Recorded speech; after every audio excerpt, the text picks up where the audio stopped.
আল্লাহ বলছেন ওইরকম আমার একটা পয়গম্বর ছিলেন, ওই পয়গম্বরের নাম হচ্ছে আইয়ুব। ভালো করে খেয়াল করেন, আল্লাহ কোরআনে বলছেন আইয়ুব ইয নাদা রাব্বাহু আন্নী মাসানি আয-যুররু ওয়া আনতা আরহামুর রাহিমিন।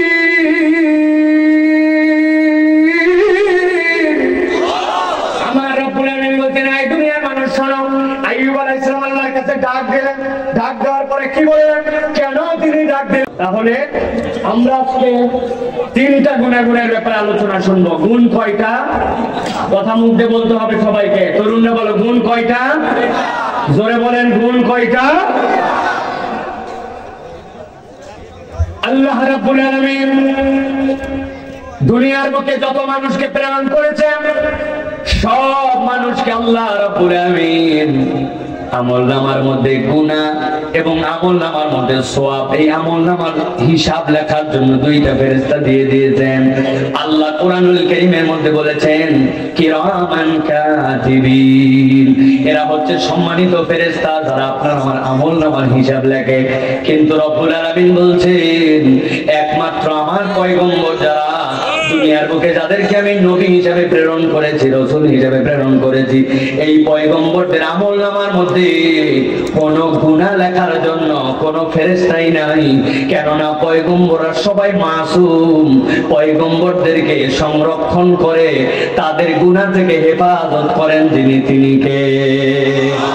আল্লাহ রাব্বুল আলামিন বলছেন আমার যত পয়গম্বর ছিল এই পয়গম্বরদের মধ্যে সবচেয়ে আল্লাহ রাব্বুল আলামিন যাদেরকে পছন্দ করেছেন ওই রকম পয়গম্বরদের 25 জনের নাম আল্লাহ কোরআনে দিয়েছেন। গভীর মনোযোগে বোঝেন, আল্লাহ রাব্বুল আলামিন যেই কোরআন আপনার আমার জন্য দিলেন, এই কোরআনের ব্যাপারে আল্লাহ কি বলেছেন?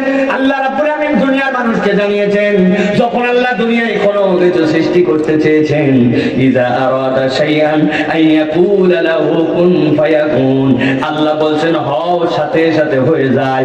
কিন্তু একমাত্র কোরআন যে আমরা পড়ি, এই কোরআনে ছাপার অক্ষরে যা দেখতে পাচ্ছেন এইটা আল্লাহর সৃষ্টি নয়, বরং এইটা কালামুল্লাহ, আল্লাহ রাব্বুল আলামিনের কথা। অতএব কালামুল্লাহ আল্লাহর কথা এই কোরআন, কোরআন এই জন্য মাখলুক নয়। কিন্তু রাব্বুল আলামিন দুনিয়ার মানুষকে বলতেন ও দুনিয়ার মানুষ, দুনিয়ার কতগুলো পয়গম্বরের কথা আল্লাহর এমন পছন্দ হয়েছিল, সেই পয়গম্বরদের কথা রাব্বুল আলামিন কোরআনুল কারীমের মধ্যে দিয়েছেন। বলেছিল পয়গম্বর, কিন্তু কথাটা আল্লাহ রাব্বুল আলামিন আবার নিজের মুখ দিয়ে দিয়েছেন। আল্লাহ বলছেন এরকম কতগুলা পয়গম্বরের এমন কতগুলা কথা আছে যেই কথাগুলো আমি কোরআনুল কারীমের মধ্যে তোমাদের জন্য দিয়ে রেখেছি। আল্লাহ বলছেন ওইরকম আমার একটা পয়গম্বর ছিলেন, ওই পয়গম্বরের নাম হচ্ছে আইয়ুব। ভালো করে খেয়াল করেন, আল্লাহ কোরআনে বলছেন আইয়ুব ইয নাদা রাব্বাহু আন্নী মাসানি আয-যুররু ওয়া আনতা আরহামুর রাহিমিন।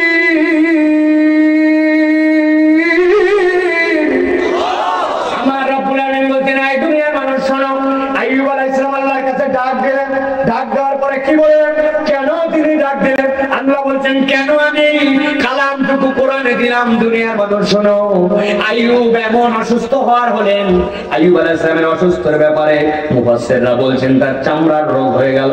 1 বছর 2 বছর করতে করতে এত পরিমাণ দীর্ঘ রোগ হয়ে গেল, তার আত্মীয় স্বজন তার পাশ থেকে চলে গেল, তার পরিবার তার পাশ থেকে চলে গেল, সবাই তাকে ছেড়ে চলে গেল। এমন দুর্বিষহ অবস্থা, পুরা শরীরটা জ্বলতে জ্বলতে পচতে পচতে জিহ্বা পর্যন্ত তার ওই অসুস্থতা চলে আসলো। আল্লাহ বলছেন ওই সময় তার কাছে 3 জন কেবল ব্যক্তি ছিল, একজন তার স্ত্রী আর 2 জন তার বন্ধু। একটা বন্ধু সকালবেলা আসতো খাবার রান্না করে নিয়ে, আসার পরে তার কাছে সন্ধ্যা পর্যন্ত থাকতো। সন্ধ্যার সময় আরেকজন বন্ধু আসতো, আসার পরে ওই বন্ধুটা খাবার নিয়ে আসতো। সকাল সকালের বন্ধু চলে যেত। হঠাৎ করে একদিন সকালের বন্ধু যখন সন্ধ্যাবেলা বিদায় নিবে, এমন সময় সন্ধ্যার বন্ধু থেকে বারান্দায় দেখেছে আইয়ুব আলাইহিস সালাম ভিতরে, ওই দুই বন্ধু বাহিরে আসার পরে সন্ধ্যার বন্ধুর কাছে সকালের বন্ধুটা বলতেছে, দোস্ত পালি করে এতদিন ধরে আমরা আইয়ুবকে সময় দেই, কিন্তু দুনিয়ার কত মানুষ অসুস্থ হলো আবার ভালো হয়ে গেল, কিন্তু আইয়ুব নিশ্চয় আল্লাহর কাছে এমন কোন গুনাহ করছে যেই জন্য এত লোক ভালো হলেও আইয়ুব ভালো হয় না। ওনারা মনে করছিল আইয়ুব আলাইহিস সালাম এই কথা শুনতে পারলেন, কিন্তু আইয়ুব আলাইহিস সালাম ঘরের মধ্যে থেকে এই কথা শুনে ফেললেন। সাথে সাথে যখন সকালের ওই বন্ধু বিদায় নিয়ে বিকালের বন্ধু তার কাছে ভিতরে ঢুকতে শুরু করছে, আইয়ুব আলাইহিস সালাম বলেন, ও দোস্ত তুমি একটু বাহিরে থাকো, আমি একটুখানি কথা আছে আমার রবের সাথে, এরপরে তুমি আমার ভিতরে আসবে। আইয়ুব আলাইহিস সালাম ওই বন্ধুকে বাইরে রাখে আল্লাহর কাছে বলতে শুরু করলেন, আই রব্বুল আমিন, আমার বন্ধু দুইজন কি আলোচনা করেছে মনে করছে আমি শুনি নাই, কিন্তু আমি শুনে ফেলেছি। তবে আল্লাহ তোমার কাছে আজকে আমার একটা বক্তব্য আছে, একটা কথা আছে, এতদিন পর্যন্ত কোনো কথা বলি নাই। কি কথা? আল্লাহ রব্বুল আমিন সব জানেন। তারপরে আইয়ুব বলছেন, ওরা বলে আমার নাকি এমন কোন গুনাহ আছে যেই গুনার কারণে রব্বুল আমিন নাকি আমাকে ভালো করছেন না, কিন্তু আমার জীবনে আমার এমন একটা আমল আছে তোমার কাছে বলি রব্বুল আমিন, আল্লাহ জানেন। তারপর আইয়ুব বলতে শুরু করছেন, আল্লাহ একদিন যখন সুস্থ ছিলাম সকাল থেকে সন্ধ্যা পর্যন্ত কাজ করেছি, করার পরে যা কামাই রুজি করে বাড়িতে আসছি, এরপরে সন্তানদের মুখে দিব, স্ত্রীদের মুখে দিব, নিজে খাবো। এমন সময় খাবার দেখেছি কামাই রুজি করে যা নিয়েছে ওইটা রেখে আমি এখন গোসল করতে যাব। এমন সময় আমি যেই জায়গায় খাবার রেখেছি তার বাড়িতে দুইটা লোক চলে যাচ্ছে, আবার ঘরের থেকে শুনতে পাচ্ছে দুইজন ঝগড়া লাগাইছে। চিন্তা করলাম কি নিয়ে ঝগড়া করে, একটু শুনে দেখি তো। কান পেতে দিলাম ঝগড়ার সাবজেক্টটা কি, শুনি যে ঝগড়াটা যেমন তেমন বিষয় নয়, ওই দুইজন ঝগড়া করতে আল্লাহ রব্বুল আমিনকে নিয়ে। অবাক হয়ে গেলাম, রবকে নিয়ে ঝগড়া করার কি বিষয়? বলে রব্বুল আমিন ঝগড়া করতে করতে একজন দেখলাম রাগের মাথায় আল্লাহ রব্বুল আমিনের প্রতি অসন্তুষ্ট হয়ে আল্লাহকে গালি দিয়ে ফেললো। নাউজুবিল্লাহ। রব আমি তো ঘাবড়াই গেলাম, আল্লাহকে গালি দিলে তো তার রেহাই নাই, বাঁচার উপায় নাই। চিন্তা করলাম ওরে শুধরানো দরকার, ওর কাছে যে ওরে তওবা করানো দরকার। লাফতে বাহিরে বের হয়ে আসলাম, কিন্তু যেই না বাহিরে আসি অবাক হয়ে গেলাম, যেই মানুষ দুইজনকে কেবলই ঝগড়া করতে শুনলাম এরা কোথায় উধাও হয়ে গেল, ওদেরকে খুঁজেই পেলাম না। খোঁজ খোঁজ খোঁজ অনেক চেষ্টা করে পেলাম না রব, কিন্তু ভিতরে অশান্তি। এই ব্যক্তি তো আল্লাহর কাছে যাওয়ার পরে ফেঁসে যাবে। সাথে সাথে নিয়ত করলাম আমি অভুক্ত, আমার পরিবার অভুক্ত, আমার সংসারের সকলে অভুক্ত। সকাল থেকে সন্ধ্যা পর্যন্ত পরিশ্রম করে যে কামাই করে এনেছিলাম সব কামাইগুলা হাতে করে নিয়ে বাহিরে বের হয়ে গেলাম। যেই মিসকিন পাইবো তার কাছে দান করবো আর নিয়ত করলাম রব্বুল আলামিন যেই বান্দাটা না বুঝে তোমাকে গালি দিছে ওর তো বুঝ নাই, কিন্তু আমি সারা দিনের আমার পরিশ্রম অভুক্ত থেকে আল্লাহর জন্য মিসকিনকে দান করে দিলাম ওই ভাইয়ের পক্ষ থেকে। রব্বুল আমিন মেহেরবানি করে ওই হাসরের দিনে তোমার ওই গোলামকে ধরো না, মেহেরবানি করে তোমার ওই বান্দাকে মাফ করে দিও। রব্বুল আলামিন আমাকে ওরা বলে আমার জীবনে নাকি এমন অপরাধ আছে যে অপরাধের রব আমাকে মাফ করে না, কিন্তু আমি তো চিনি না জানি না এরকম লোকের জন্য নিজে নয়কে রব্বুল আমিন আমি তার হয়ে দান করেছিলাম। আজকে তোমার কাছে আমি ফরিয়াদ দিলাম, আইয়ুব ইয নাদা রাব্বাহু আন্নী মাসানি আয-যুররু ওয়া আনতা আরহামুর রাহিমিন।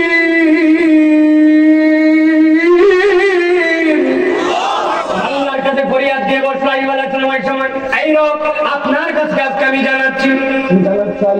আল্লাহ বলছেন আইয়ুবের কথা এত পছন্দ হয়েছে, আমি আল্লাহ নিজে সেটা বলছি, ওই কথা কালামুল্লাহ হয়ে গেছে। সুবহানাল্লাহ। আল্লাহ আমি অসুস্থ, আপনি আমি অসুস্থ হলে কি বলি, আমি অসুস্থ আল্লাহ ভালো করে দাও, এমন ডাক্তার দাও যেই ডাক্তার আমাকে দেখলে আমি সুস্থ হয়ে যাব, ওষুধ যেন ভালো ভালো কাজ করে সেই ব্যবস্থা করে দাও। আল্লাহ বলছেন আইয়ুব এগুলো একটাও বলে নাই। আইয়ুব বলছে ওয়া আনতা আরহামুর রাহিমিন, এই রব আমি যখন অসুস্থ আপনি হচ্ছেন দয়ালুদের মধ্য থেকে সেরা দয়ালু। আমার আল্লাহ বলছেন আইয়ুবের এই ডাক আমার এমন পছন্দ হয়ে গেল, এমন ভাবে রব্বুল আমিনের রহমতে ইচ্ছা করে ঢেউ মেরে দিল। আল্লাহ বলছেন আইয়ুবের স্ত্রী আইয়ুবকে ধরেছে, ধরার পরে তাকে বাথরুমের মধ্যে দিয়ে আসছে। আইয়ুব আলাইহিস সালাম বাথরুমের মধ্যে, আইয়ুব আলাইহিস সালামের স্ত্রী বাইরে অপেক্ষা করছে, থাকতে পারে না, হাত ধরে ধরে বের করতে হবে, দূরে বসে অপেক্ষা করছে। আইয়ুব আলাইহিস সালাম কেবল তার বাথরুম থেকে বেরিয়েছেন, আল্লাহ সাথে সাথে দুইটা ফেরেশতা তার কাছে পাঠিয়ে দিয়েছেন। আল্লাহ বলছেন, ফেরেশতা তাকে যে বলল, হে পয়গম্বর, আমরা আল্লাহর পক্ষ থেকে আসছি। কেন আসছো? বলে, আল্লাহ আপনাকে বলছেন আপনি কি আপনার পায়ের গোড়ালিটা একটু উঁচু করতে পারবেন নাকি? কেন পায়ের গোড়ালি উঁচু করতে হবে? বলছে, জানি না আমরা। আল্লাহ বলছেন এই জন্য আপনাকে উঁচু করতে হবে। উঁচু করার পরে পায়ের গোড়ালি একটু মাটিতে এরকম করে আঘাত করতে হবে। কোরআন বলছে, উরকুদ বিরিজলিকা হাদা মুগতাসালুম বারিদুন ওয়া শারাব। আইয়ুব আলাইহিস সালাম পায়ের গোড়ালি উঁচু করে আঘাত করতে দেরি, এক মুহূর্ত দেরি হয় নাই। সেখানে গোসলযোগ্য ঠান্ডা, আবার খাওয়াও যাবে এরকম একটা পানির নহর আল্লাহ তুলে দিয়েছেন। আইয়ুব ওইখান থেকে নিয়ে হাতের লোটাটা দিয়া কেবল গোসল করে গায়ের মধ্যে একবার দিয়েছেন আর একটুখানি খেয়ে নিয়েছেন। আল্লাহ রাব্বুল আমিন 18-19 বছরে হযরত আইয়ুব যেরকম ছিলেন, এক মুহূর্তের মধ্যে যাবতীয় রোগ দূর করে দিয়ে আইয়ুবকে আগের আইয়ুব বানায় দিয়েছে।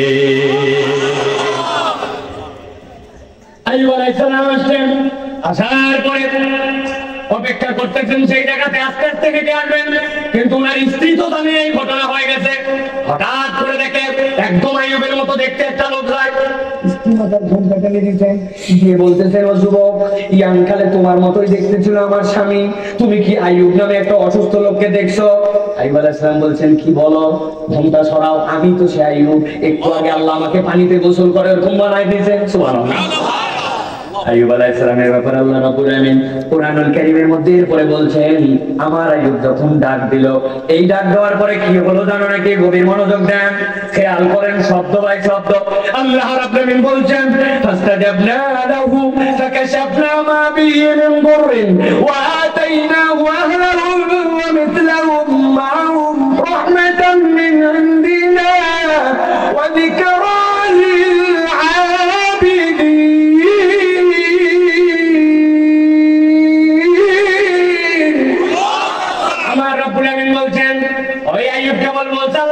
তুমি সকল রহমত দাতার উপরে রহমত দাতা। আল্লাহ বলছেন, ফাস্তাজাবনা লাহু, আমি সাথে সাথে আইয়ুবের ডাকে সাড়া দিয়েছি। সুবহানাল্লাহ। আল্লাহ বলছেন এরপরে কি দিয়েছি? ফাকাশাফনা মা বিহি মিন দুররিন, যতই অসুখ থাক রব্বুল আমিন সব অসুখগুলো সারাই দিয়েছেন।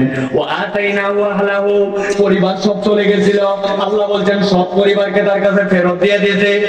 আল্লাহ রাব্বুল আমিনের এই যে ওয়া আতাইনা আহলাহু, এইটার ব্যাখ্যা করেছেন মুফাসসিররা, কি জন্য আল্লাহ এই কথা বললেন। আইয়ুব আলাইহিস সালাম যখন অসুস্থ ছিলেন, একদিন রাগ করে স্ত্রীকে বলছেন, আমি খালি সুস্থ হই তোমাকে 100টা লাগাবো। কয়টা লাগাবে? এখন আইয়ুব আলাইহিস সালাম এমন সুস্থ হয়েছে, উনি দেখছে 100টা তো দূরের কথা, একটা মারলেই তো শেষ হয়ে যাবে। আল্লাহ বললেন, বড় ঝামেলায় পড়ছেন আইয়ুব, আমি আল্লাহ আপনার জন্য বলতেছি। আল্লাহ কোরআনুল কারীমের মধ্যে বলছেন, ওয়া আতাইনা ওয়া আহলাহু, আপনি কি কয়টা মারবেন এইটা কত মোটা লাঠি দিয়ে বলছেন নাকি? না আল্লাহ, লাঠির সাইজ তো বলি নাই। আল্লাহ বলতেছেন, তাহলে আপনি কি বলছিলেন কিনা কত জোরে মারবেন? না আল্লাহ, এটাও বলি নাই, খালি বলছি 100টা লাগাবো। আল্লাহ বলেন, একটা ঝাঁটার শলাকা চিকন খিল আছে যেরকম, 100টা এক জায়গায় নেন, নেওয়ার পরে স্ত্রীর পিঠের মধ্যে একটু ছোঁয়া দিয়ে দেন, আপনার কথাও রাখা হবে, 100টা লাগানো হবে, অথচ আপনার বউয়ের কিছুই হবে না। আমার রব্বুল আমিন বলছেন, ওয়া আতাইনাহু আহলাহু ওয়া মিথলাহুম মা'হুম।